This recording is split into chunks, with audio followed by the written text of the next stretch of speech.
Hi, and welcome to Matt's Workshop. In this week's video, I'll show you how I install the Z-axis DRO on my mini lathe.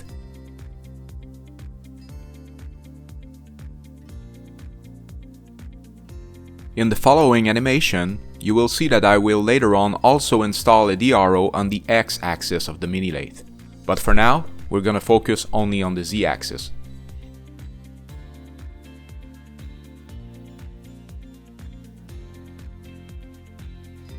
This clip actually shows an exploded view of how the final installation will look like.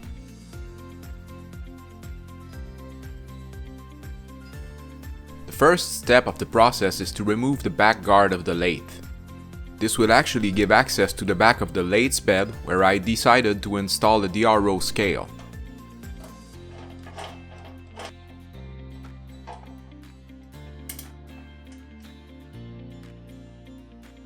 It's now time to mark the position of the two holes that I will have to thread in the base of the lathe.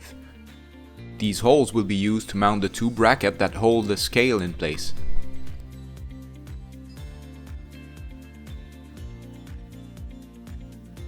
I start by tracing the position of the hole using a simple caliper and a ruler. I base myself on the dimension I've established using the 3D CAD model.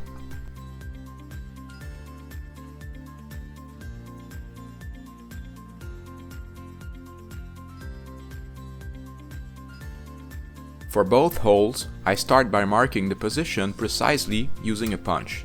After that, I use a spot drill to initiate the hole.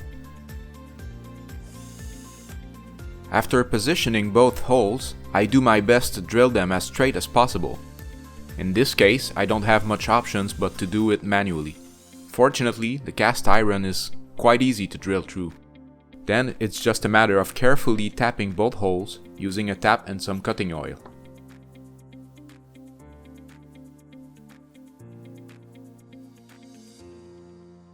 The exact same process is repeated on the other side.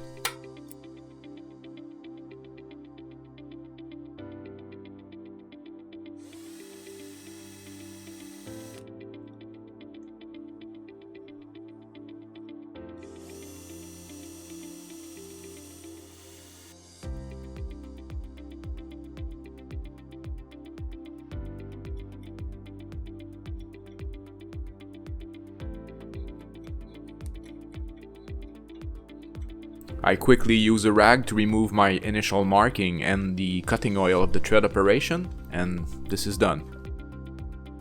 Now, before I install the scale for the first time, I take a minute to mark the direction in which the scale is gonna read the position.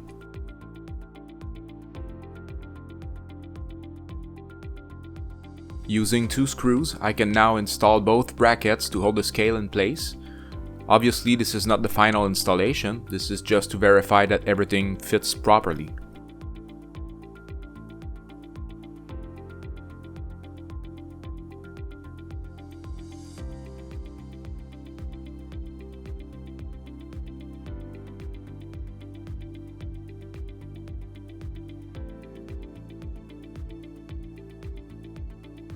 I also just make a quick check to make sure that the reading is okay.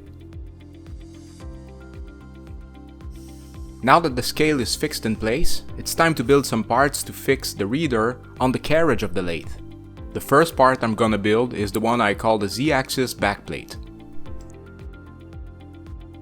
This is a pretty simple part to build, and I'm going to make it using an aluminum flat bar of 2 inches wide by 1/8 of an inch thick. I start by marking the desired length with a ruler and a square.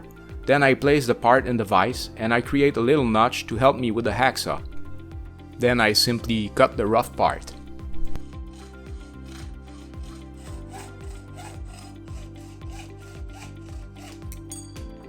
I place the part into the milling machine vise and I clean the first face.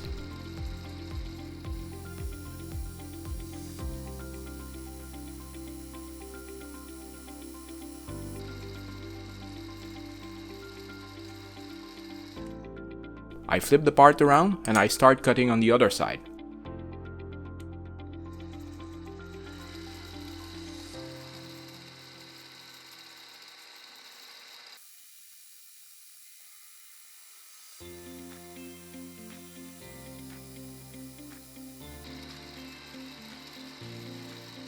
I keep checking the measurement with the caliper until I reach the desired length. Now, before I start the milling operations, I need to find a good reference in the center of the plate and on one of the faces.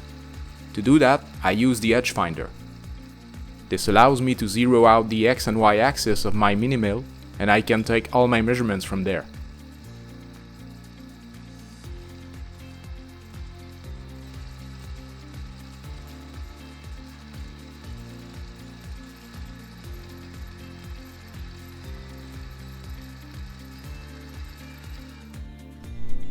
On the top of this part, I need to have 2 threaded holes.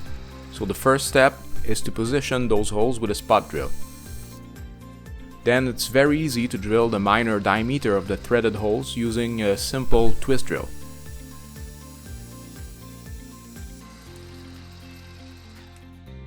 After drilling, I add a little bit of cutting oil and I thread the holes.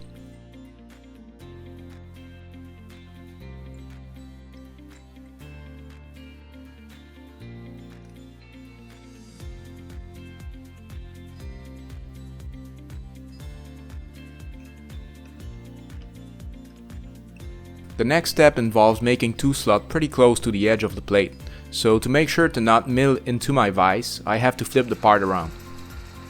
Once again, to get good measurements, I use the edge finder to find the center of the plate.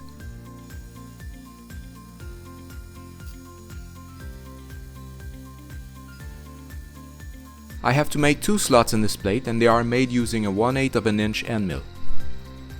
I add a little bit of cutting fluid and I take very little passes to avoid breaking the bit.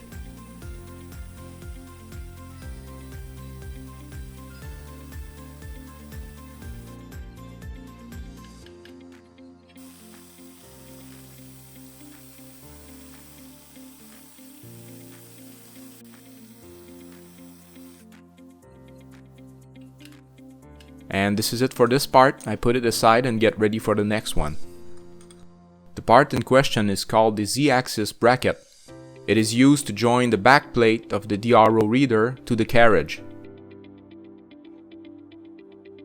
The part is made with a 1 inch by 1 inch aluminum angle plate. And I use the same process as before to prepare a rough cut of the part.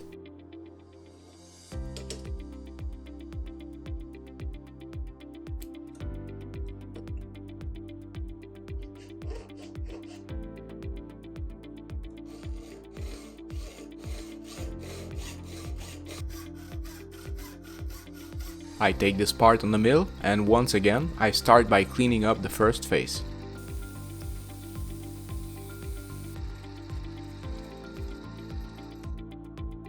When it's done, I flip the part around and get ready to clean the other side and bring it to length.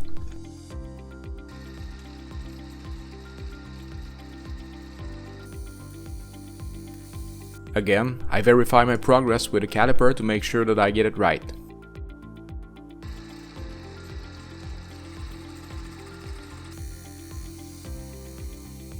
Now I need to set up the part for the drilling operation, but since I want to avoid drilling in the vise, I have to use a far from ideal setup. But the forces from the drilling operation should be pretty low, and there should be no problem. First, I start positioning every hole using a spot drill. In the middle of the part, I need a series of holes that are in line and at the same distance from each other. These holes are intended to allow different position for the backplate. At both extremities of the part, I also drill a pair of holes that are intended to allow the fixation of the reader's cable with cable tie if needed. When all the holes are properly positioned, I can simply enlarge them using the proper drill bit.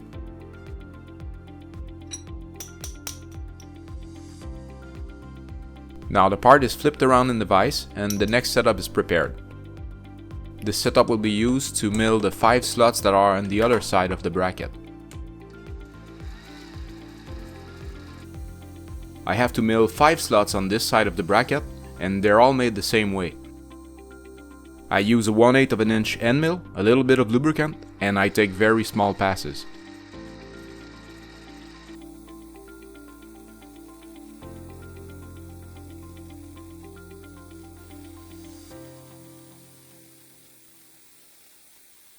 The 3 large slots are there to give some clearance to the nuts that are already in place on the lathe, and the 2 narrower slots are there to install the screws that will hold the bracket in place.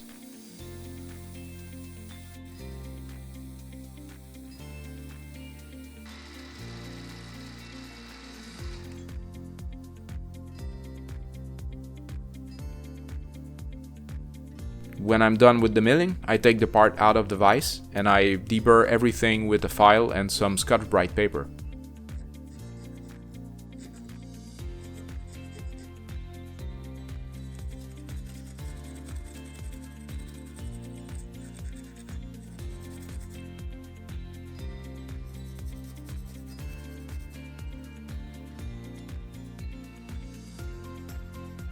Now that all the parts are finished, it's time to put them all together and see how it works. First, I need to remove both set screws that are normally used to set the height of the wear plate on the saddle. If you own or if you know these mini lathes, you will probably notice that the wear plate of the saddle is installed a little bit differently than it is from factory. You can see that I have installed brass shims between the mounting screws. These shims actually allow a much better control of the position of the wear plate. It's also a much more rigid way of fixing this plate. With this approach, the threads from the original set screws can be used to mount the bracket. With the bracket in place, I can now install the backplate on the DRO reader. I start by positioning every part pretty loosely, and then as they reach their final position, I tighten every screws.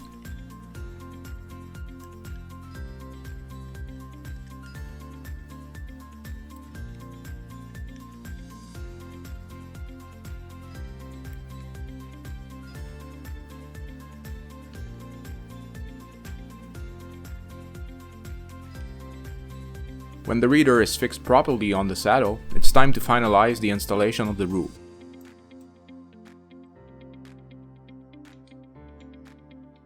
I make sure to try to position the reader in both extreme position before I tighten every screws to make sure that everything is properly aligned.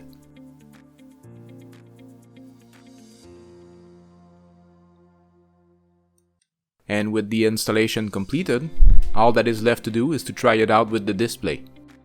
As you can see, everything seems to be working like a charm. If you are interested by this installation, you may also want to check out my other video where I install a DRO on the X-axis of the mini lathe. This is it for this week. I hope you enjoyed the video. Please feel free to comment and share, and if you want to see other videos like this, please subscribe. Thanks for watching.